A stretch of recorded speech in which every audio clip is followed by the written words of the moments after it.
Welcome to the NFL Draft Stock Market. Now, this is a video series that'll be coming out after every single college football Saturday.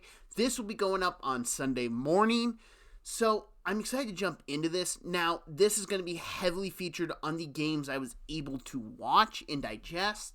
Now, I haven't seen every draft eligible player, and I probably won't. I will give you more details probably week after week of who I noticed, who I went back and watched. But these are just the games I was able to watch live and my thoughts on them. And to start out, I think we have to talk about Arch Manning. Now, even though I've been very vocal about him not entering the draft this year, he kind of was the biggest star, the biggest player everyone wanted to pay attention to. And it really did not look good. There are some positives. You clearly saw Arch's natural athleticism. He was able to escape the pocket. He has a very good arm. That's kind of where the positives end. He looked better in the fourth quarter after Texas went up tempo, but you can't really rely on that.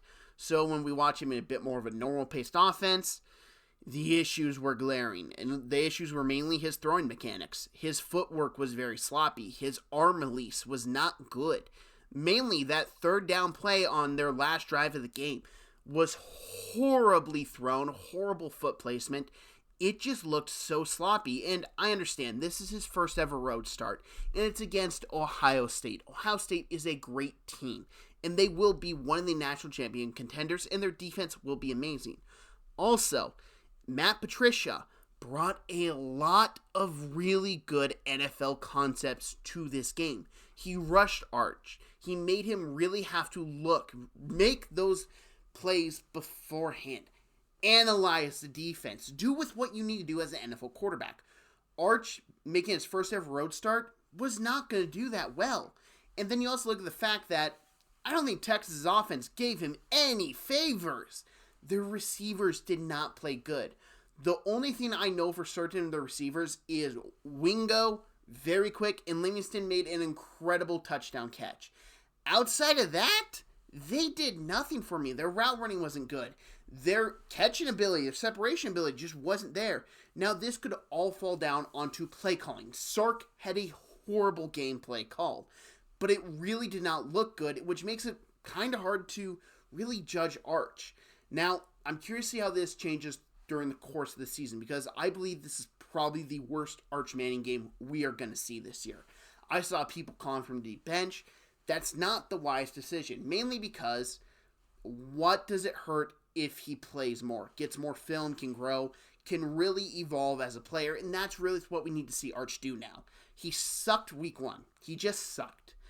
But he has a chance to learn and grow and become a better quarterback from it. To talk a little bit more positively real quick from a player in this game, Cardell Tate really looked good. He had that insane touchdown catch, which the ball was underthrown by Sayin, made a great play on the ball, and really just great body control in the air. Love that play, and it's something I do want to highlight because that's the type of play you really want to see in your draft year, and it happened to week one.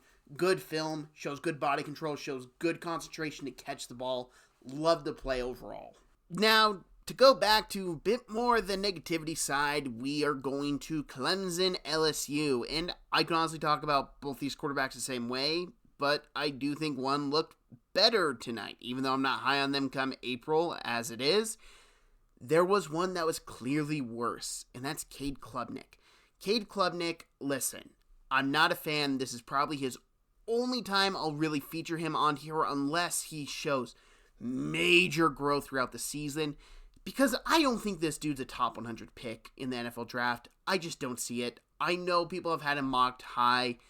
He just doesn't have it. You watch him play, he plays skittish sometimes.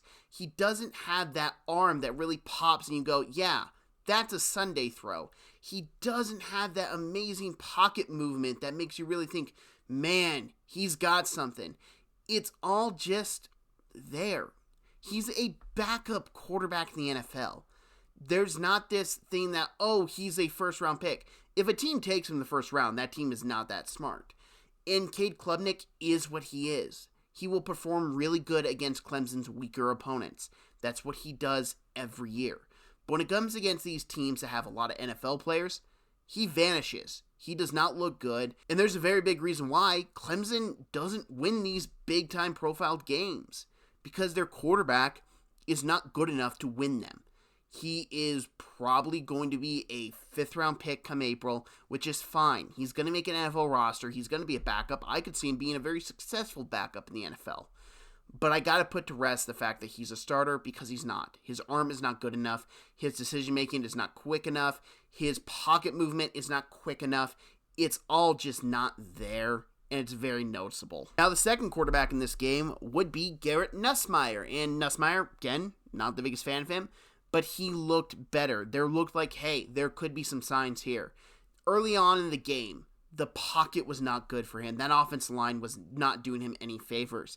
And he really struggled, which is my biggest concern with him, is he's only really had a great offensive line, especially for college standards. He had an NFL offensive line in college football. That is such a hard cliff to overcome that not many people will ever acknowledge, because it's like, oh yeah, that's just LSU. All these great teams have these type of teams. No. LSU had a truly spectacular offensive line for the college game last year. And when Garrett Nussmeier has chaos, when he has anything that goes wrong in front of him, he tends to fold in.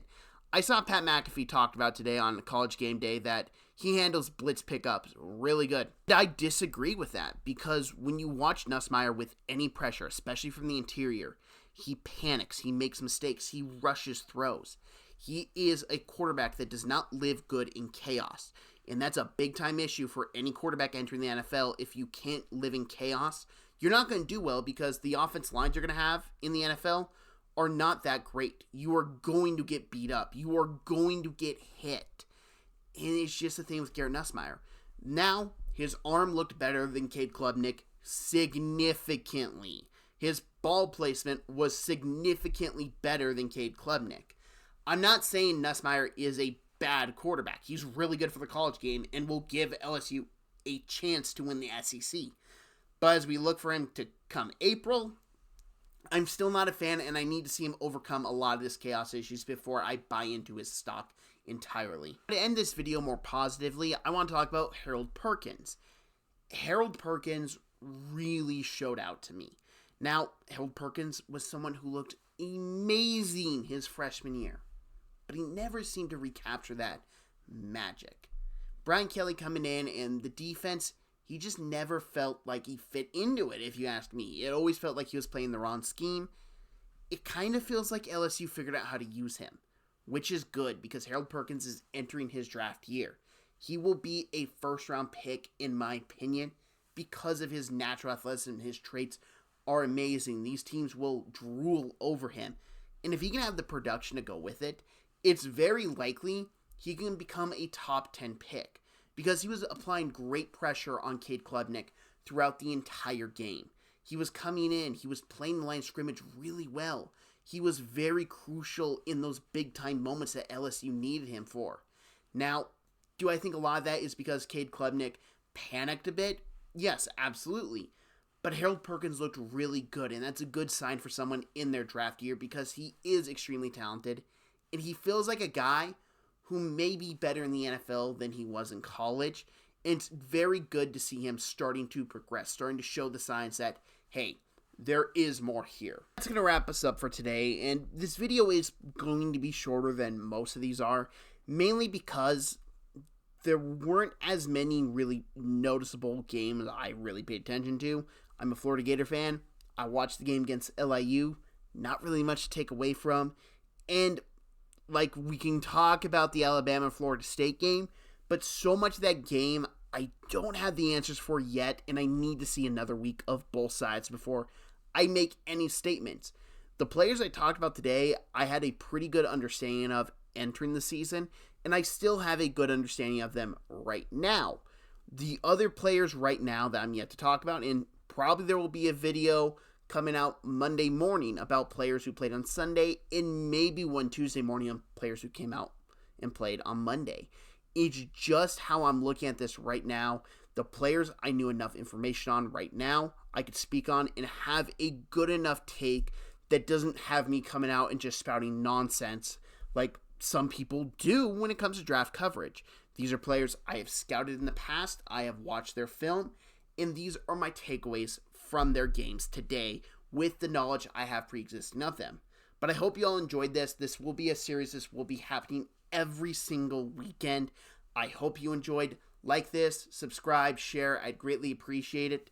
Thank you very much for watching this video. I hope you had a good time and have a great day.